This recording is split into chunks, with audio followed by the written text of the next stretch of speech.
নমস্কার বন্ধুরা, অপুর রান্নাবাটি চ্যানেলে আপনাদের স্বাগতম। আজকে আমি বানিয়ে দেখাবো শাঁসওয়ালা ডাবের পুডিং। কিভাবে বানিয়ে নিচ্ছি দেখুন। প্রথমে 2 গ্লাস ডাবের জল নিয়ে নিয়েছি, শাঁসওয়ালা ডাব কেটে নিয়েছি, নিয়ে একটা ছাঁকনি দিয়ে ছেঁকে নিচ্ছি। নিয়ে একটা কড়াই নেব, তা কড়াইতে ডাবের জলটা দিয়ে দেব। ডাবের জলটা একটু সামান্য গরম হলে তাতে হাফ বাটির মতো চিনি দিয়ে দেব। দিয়ে এবার আগার আগার পাউডার 2.5 চামচ মতো দিয়ে দেব।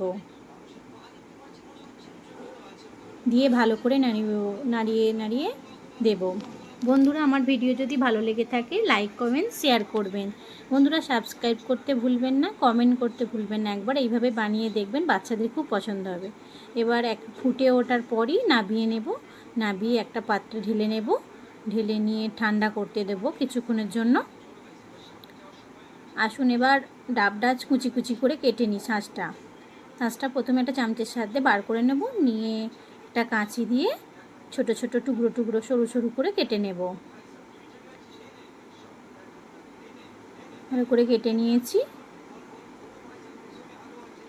এবার ওদিকে এটা পুডিংয়ের লিকুইডটা ঠান্ডা হয়ে গেছে। এবার একটা কাঁচের বোলেতে ডাবটার শাঁসটা কুচি কুচি করে দিয়ে তার উপরে দিয়ে ঢাকা দিয়ে কিছুক্ষণ ফ্রিজ আপ করে দেব।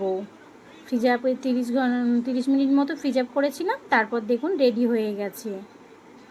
দেখুন কিভাবে জমে গেছে, এত স্লিপ করছে দেখুন বন্ধুরা। আমি এবার একটা পিস কেটে দেখাচ্ছি। এত সুন্দর জমে গেছে, আর স্বাদও হয়। ডাবের তো অত স্বাদ মিষ্টি হয় না, তাই একটু চিনি দিতে হয়েছে। যারা চিনি ছাড়া পছন্দ করবেন তারা চিনি ছাড়াই করবেন।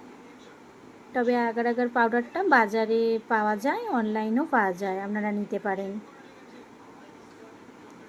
একবার বানিয়ে দেখে জানাবেন বন্ধুরা কেমন হয়েছে। ঠান্ডা ঠান্ডা ভালোই লাগবে। নমস্কার বন্ধুরা, ভালো থাকবেন, সুস্থ থাকবেন।